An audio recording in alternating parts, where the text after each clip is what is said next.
So Eco Groups is a great opportunity because that's exactly what it's made for you to help you do.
We're in our third week of our series, When Animals Attack. During this series, which is our own encounter version of the adult series at our church, Wildlife, and little kids are doing Wildlife too. We'll be discussing several stories in the Bible about, I guess what kind of Bible stories we're talking about?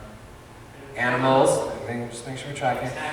Yes, not so much the attacking part, that's just more a play on words. And we got to use that really cool Liam Neeson clip. Anybody ever seen that movie? Yes. I haven't seen that movie yet. Yeah, I need to see that movie because I like Liam Neeson, so I really got to see that movie. So yeah, a series about animals. Sounds pretty cool, right? Who doesn't love animals? Everybody loves it. We've got animal lovers in here, because if not, you can just go right out and leave. You can just go home right now. Each week we'll be featuring a special animal friend to show you guys.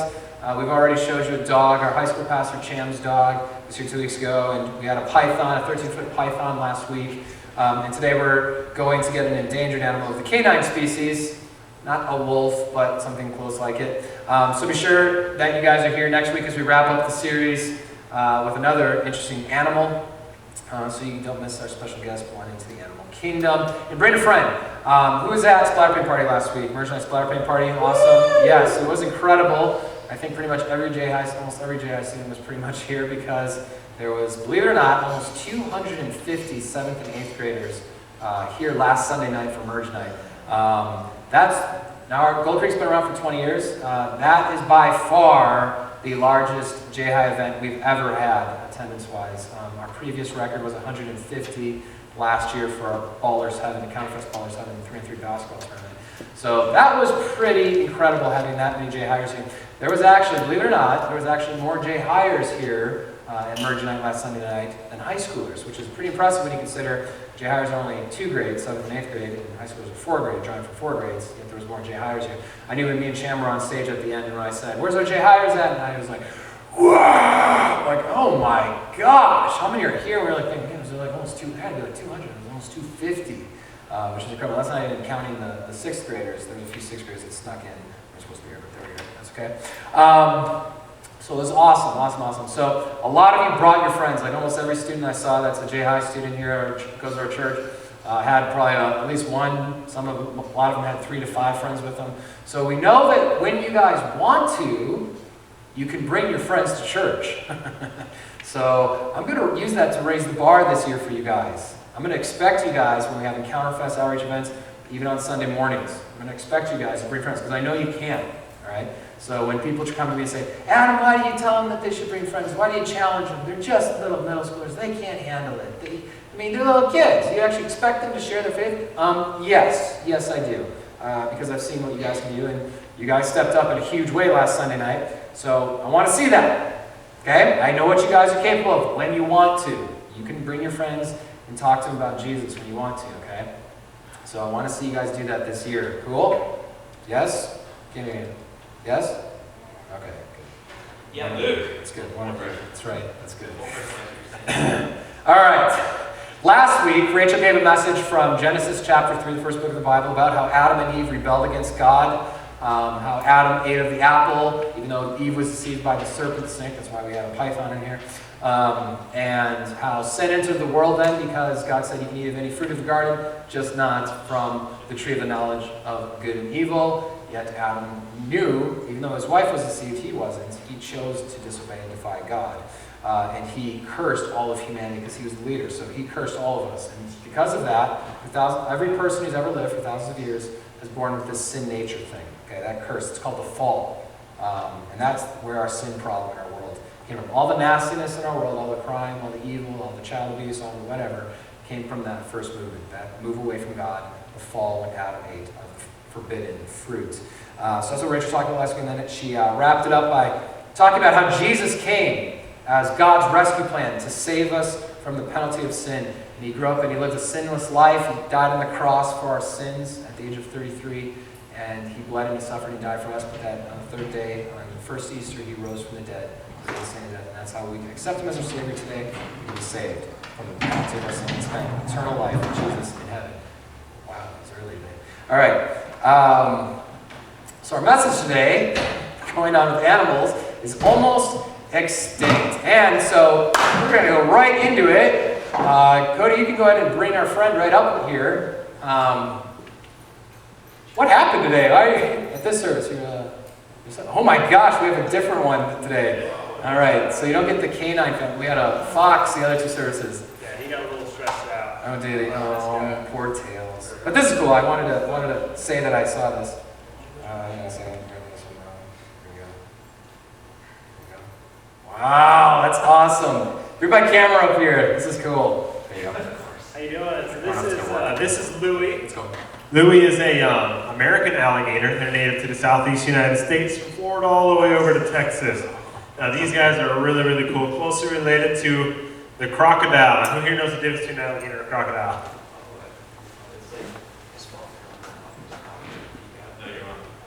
That's part of it. Yeah. Gators are bigger. Winner! And gators get bigger. Crocodiles get bigger. Do they? Yep. The biggest alligator on record is 19 feet. Turn this way so you can keep talking while you're doing it. The biggest crocodile on record was 29.5 feet. Oh, that's awesome. That crocodile was just discovered a few years ago in the Philippines, out in a swamp. A village was calling saying, hey, there's this crocodile out eating people. They go out and checked it out. They caught one that was 21 feet long. They thought that was the killer. They found another one that was 29.5 feet. They haven't caught it because honestly, I don't think it's possible. Dude. But these guys are really, really cool. Now these ones are a success story. These used to be endangered and are now made a full and complete recovery. Back in the 60s, 70s, they're hunted to near extinction and then were put on an endangered species list and brought back from near extinction. And back in around 2000, their population was over 1 million. Can I touch it? Of course, yeah. Dry. Can't touch his foot. Will he snap? I got it. Okay. You snap. I want to get my finger bit off, There's man. one way to find out. Can I touch one to the chin or no? Okay, so he is dangerous. Don't do that too much. It will become an animal's attack if I do that. Let's see. Dude, he's awesome. 40 on the He's top, so 40 on the cool. bottom. Dude, he's awesome. If you don't want a bat, go for it. Dude. Now, I've been bit by So cool. this alligator, my smaller alligator, and my big alligator. And they all have one thing in common. It hurts. His eyes are awesome too. Yeah, these guys, here, watch this. Oh my gosh, I was like, don't go down. So it goes like this, and you're going to see a little see-through lens that goes across. And that's how they go underwater, right? They can Yeah, it's a go underwater. nictitating membrane. Nictitating membrane. What it is, a nictitating membrane is like a goggle. They go underwater, put this little see-through cover over their eyes so they can see underwater and protect their eyes. Really, really cool. Now these guys are also unique among reptiles because humans and mammals, they have what's called a 4-chambered heart, where reptiles have a 3-chambered heart because they're cold-blooded. Crocodiles, alligators, caiman, and gharial, all the crocodilian families, are the only member of the reptile family that has a 4-chambered heart, which means they can regulate their own body temperature. Dude, he's awesome. These guys are cool. I really like him. I'm glad you brought him in today. Yeah, these guys are neat. Really, really cool group. I like Tails. The fox is cool too. What does the gator You want to? I've heard my alligator literally make this noise. This is what an alligator makes.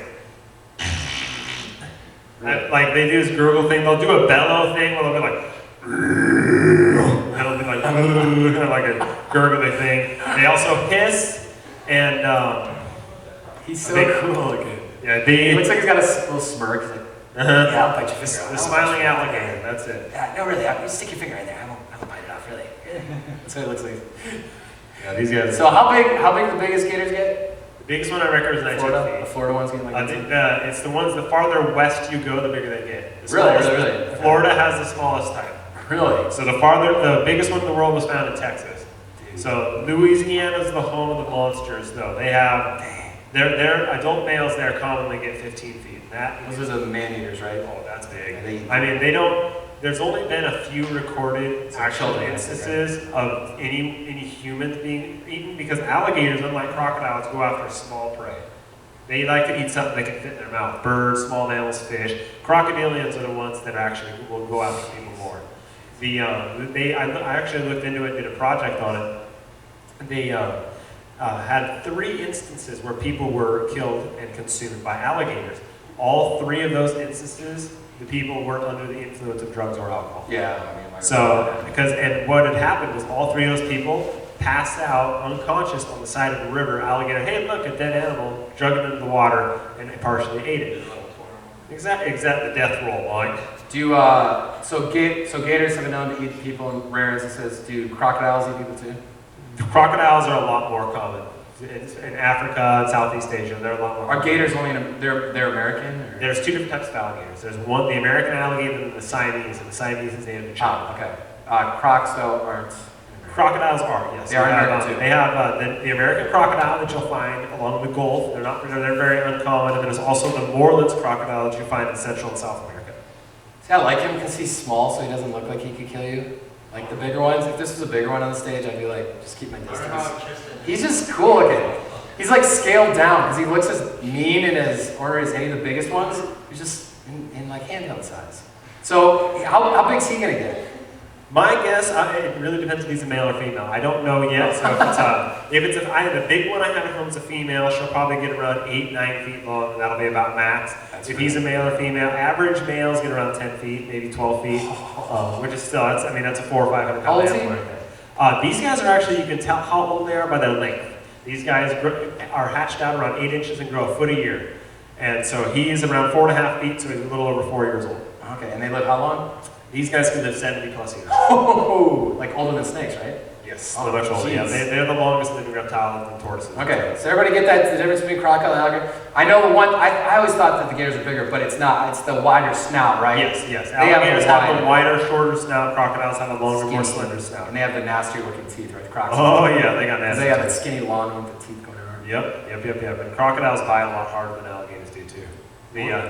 The alligators will probably a big alligator that's 2,000 pounds per square inch jaw pressure, where a 15-foot crocodile has 5,000 pounds per square inch jaw pressure. Wow. There has only been one animal in the history of the Earth that has a recorded bite pressure bigger than that. And of course, they had to estimate that. T-Rex? Yes.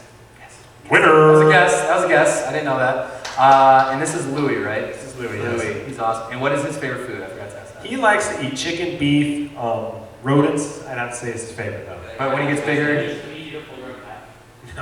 when he gets bigger though, is he gonna go to like full size like chickens? Like he could eat a full size chicken? Oh yeah, full size chicken. Feeding predators like this, a full animal, like guts, everything in there is much better than feeding him just hunks of meat because you get more nutrients out of that. You get the nutrients from the bones, get all that stuff from the guts and the insides, all the juicy, yummy, good stuff. I gotta let you know the tweens. I kept you on, but he's awesome. So I'm mesmerized by Louie. What do you guys say to Cody and Louie? Thanks, guys. Take care. Dude, I know. It's like a little like kitten version of a full-size. It comes from lots of practice. It what? Lots of practice. Lots of practice. He's safe with it, right? Yeah, I wouldn't want to hold him. He could still. All right, so that's awesome. So almost extinct. Almost extinct is our message. You guys write that at the type of sheet, almost extinct? We're going to fly. Here we go, roll in. Genesis 6, 5 through 7. Now, what did Rachel, what was her chapter last week? I already said it. Genesis what? 3. Chapter 3. So we're skipping ahead 4 and 5. You might be like, what happened there? Just a few hundred years. A few hundred years. What happened? After the fall, Adam and Eve sinned against God. Humans began to turn against God. The rebellion against God, all right? So here we are. The Lord observed, follow on the screen, the Lord observed the extent of human wickedness on the earth, and he saw that everything they thought or imagined was consistently and totally evil. What do we see here? Stop here for a second. What do we see? This is extreme language. God looked down on earth, and he saw that everything people did, all the people did or imagined, was consistently, that means always, everything always was evil. There was no good. Like, think of the nastiest person you know. Your mortal enemy at school, whatever. I'm sure that person has had good moments where they've been nice to their grandmother or things like that. They've done some nice things, right? I mean, nobody's always totally evil, right? No, looking down here, these people, 100%, always evil. This is extreme language. So the Lord, check this out. This is one of the saddest sentences in the Bible. So the Lord was sorry he had ever made them and put them on the earth. It broke his heart. Okay? This is only a few hundred years after God created this amazing universe, all the planets, the stars. And he chose one planet in particular, the Milky Way galaxy, to be the most beautiful, the most perfect of all the planets, all their own. And it's the only planet in all the universe that he decided to put life that could sustain life. He tilted it at just the perfect axis so that it could get just enough sunlight to sustain life. Put it in orbit. And it was Earth. This was the peak of his creation, was this planet. Made all the beautiful seas and all the beautiful land and forests and the lush forests. It was gorgeous, right? And he made all these incredible animals like Louie and all these really, really beautiful animals. And at the top of his creation, he decided to make mankind. And he formed Adam from the dust of the ground. It's the only time we read that he actually formed his creation. The other times he just spoke it into existence. He formed man in his own image. But man rebelled against him and spit in his face. He turned against him and rebelled. So then, just a few hundred years later, it's gotten so bad that it's broken his heart. God's heart is broken. And the Lord said, I will wipe this human race I have created from the face of the earth. Yes, and I will destroy every living thing, all the people, the large animals, the small animals that scurry along the ground, and even the birds of the sky. I am sorry I ever made them. Wow. God's heart is broken here. His creation, his beautiful creation is turned against him. It's messed up. It's destroyed.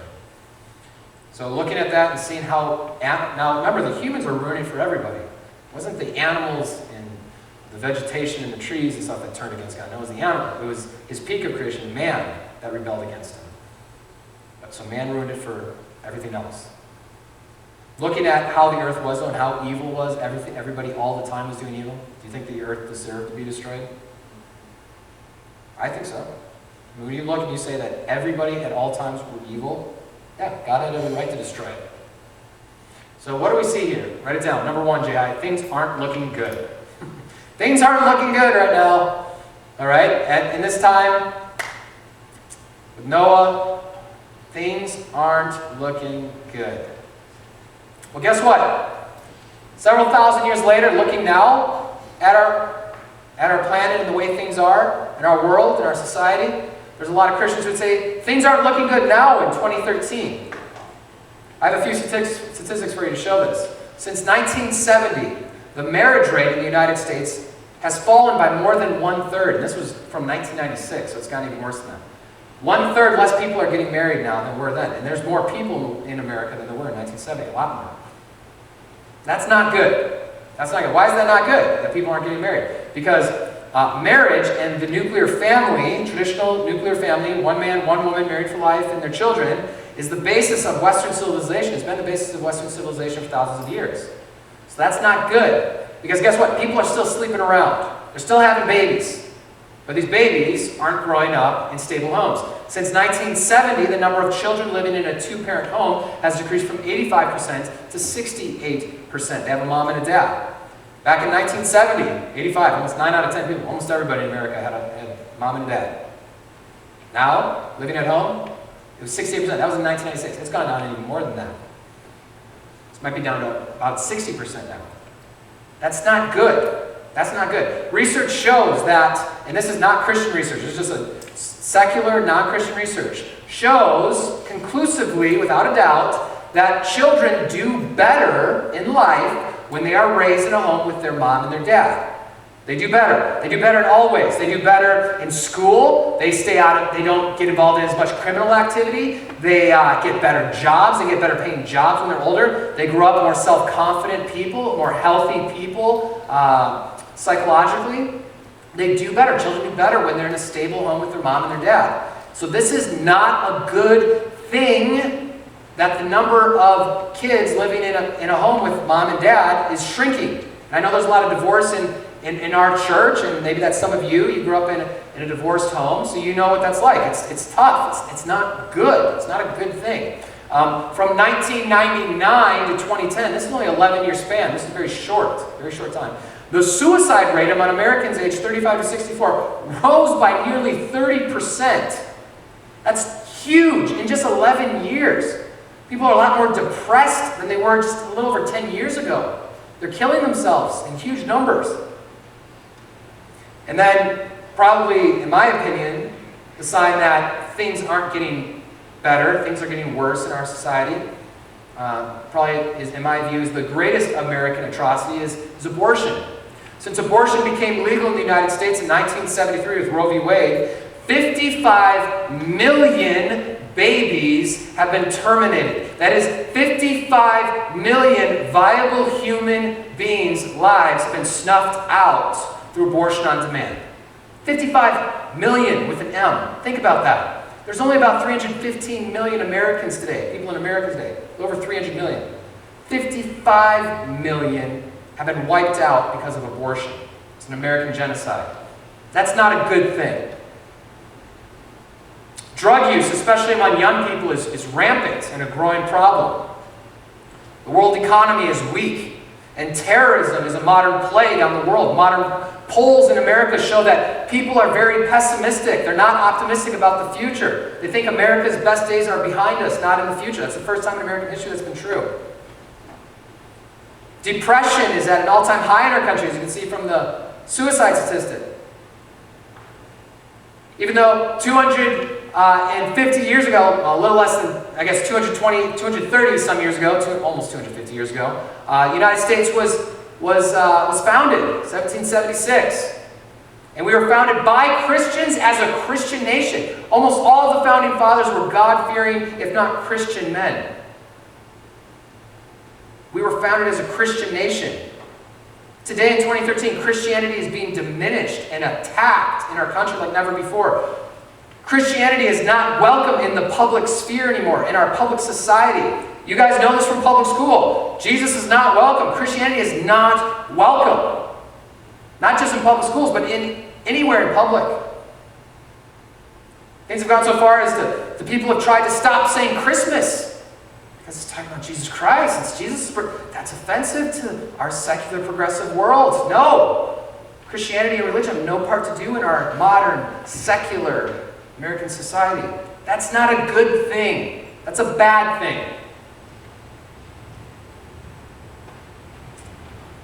Christians are starting to be persecuted in ways that we never have been before in our country in the 225 to 250 years that we've been a country. This is a new thing. That Christians are being persecuted. This used to be a Christian nation. Now, they're not getting persecuted as bad as Christians in China and Christians in parts of Africa are. But still, for a country that was founded as a Christian nation, this is alarming.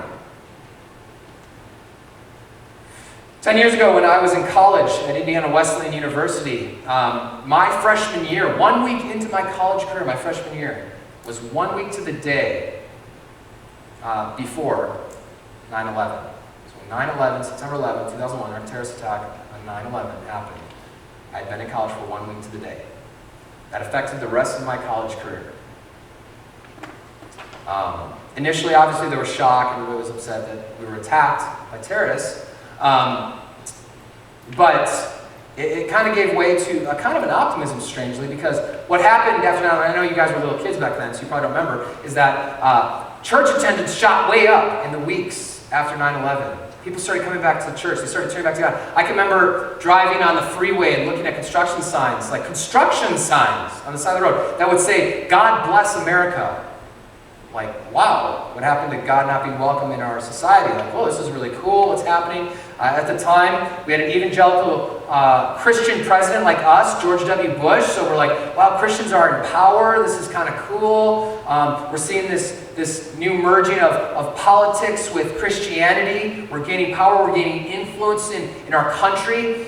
We're seeing that our country seems to be turning back towards God. There seems to be revival after our decades of praying for revival in our country. In the weeks after 9/11, it appeared like that was happening in 2001, and this was my first year of college.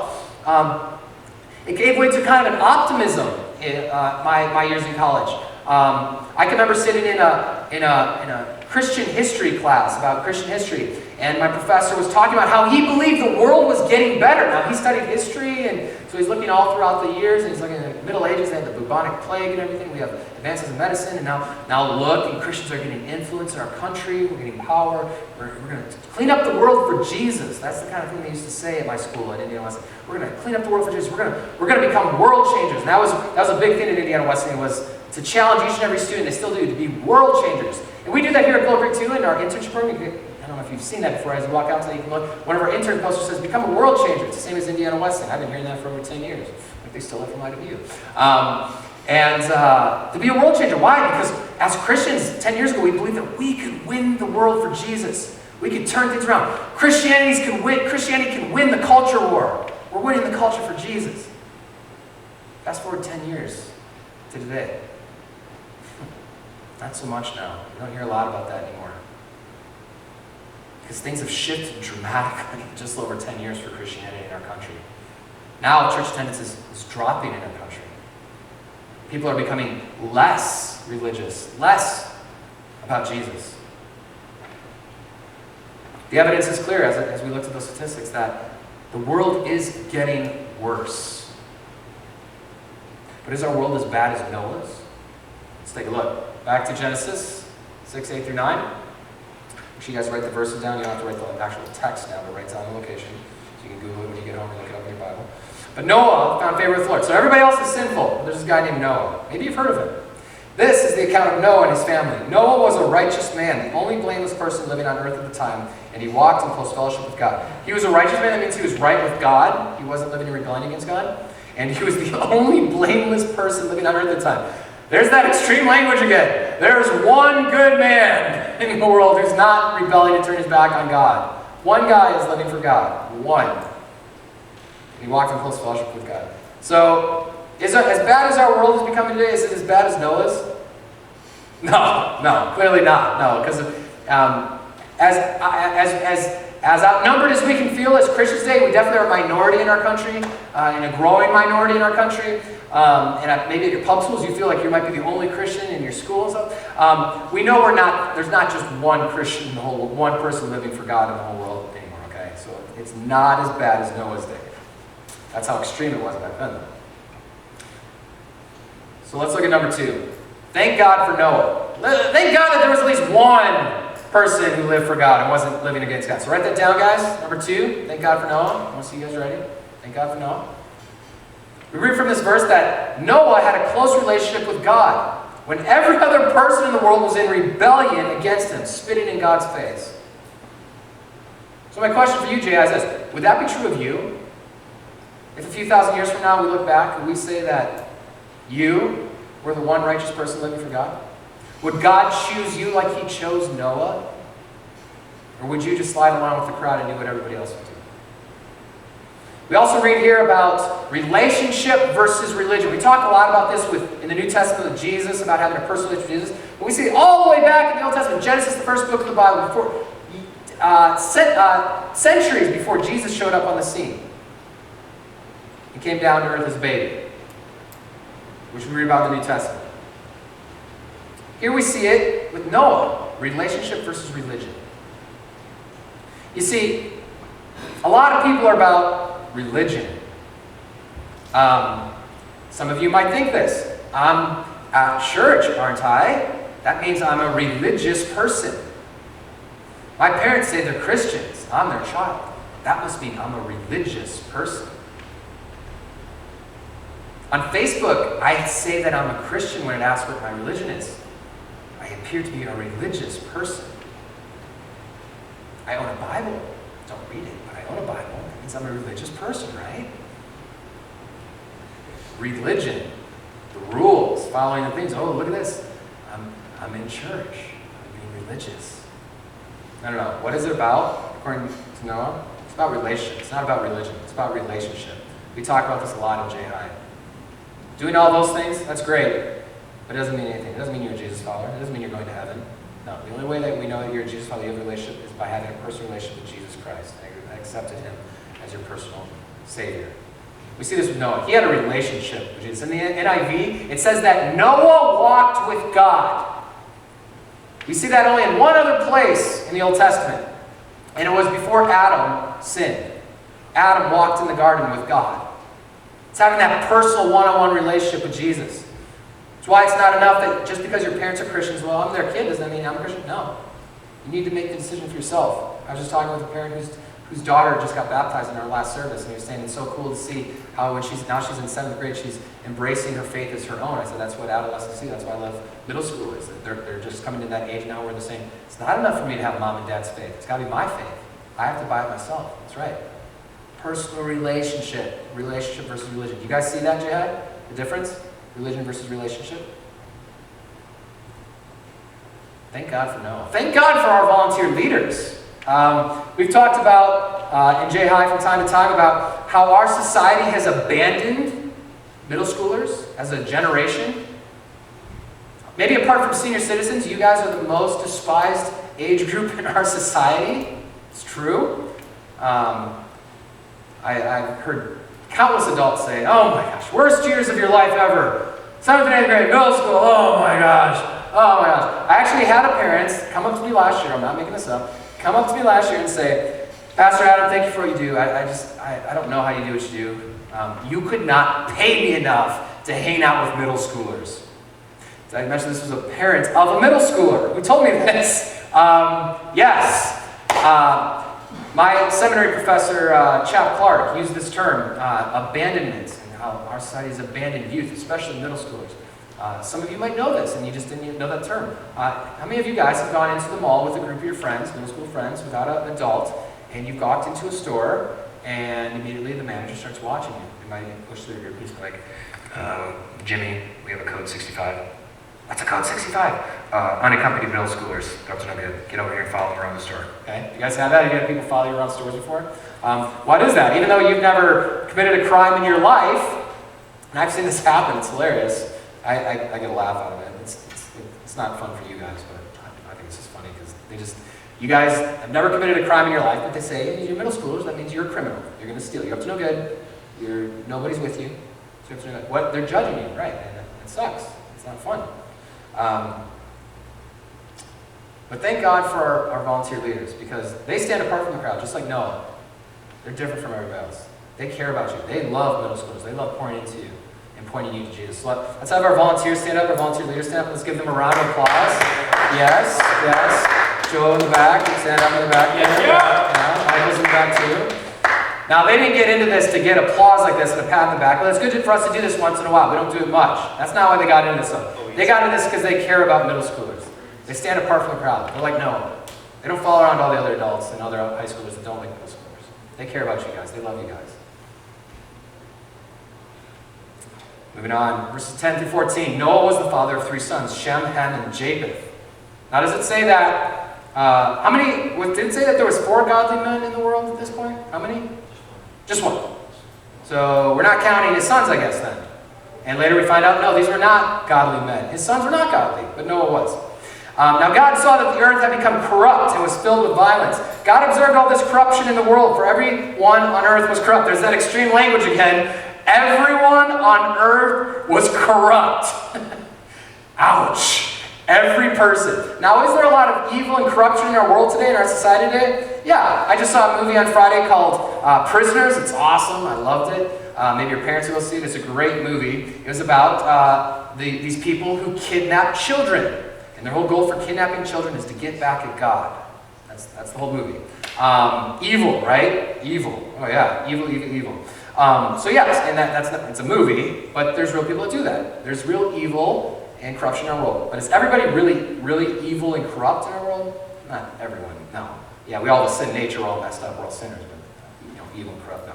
So God said to Noah, I have decided to destroy all living creatures, for they have filled the earth with violence. Yes, I will wipe them all out along with the earth. J.High, does the earth deserve to be destroyed? Yeah. God's totally vindicated in doing this. Justified to do it, to destroy it, because it's so evil. So he told Noah this, build a large boat from cypress wood and waterproof it with tar inside and out. Then construct decks and stalls throughout its interior.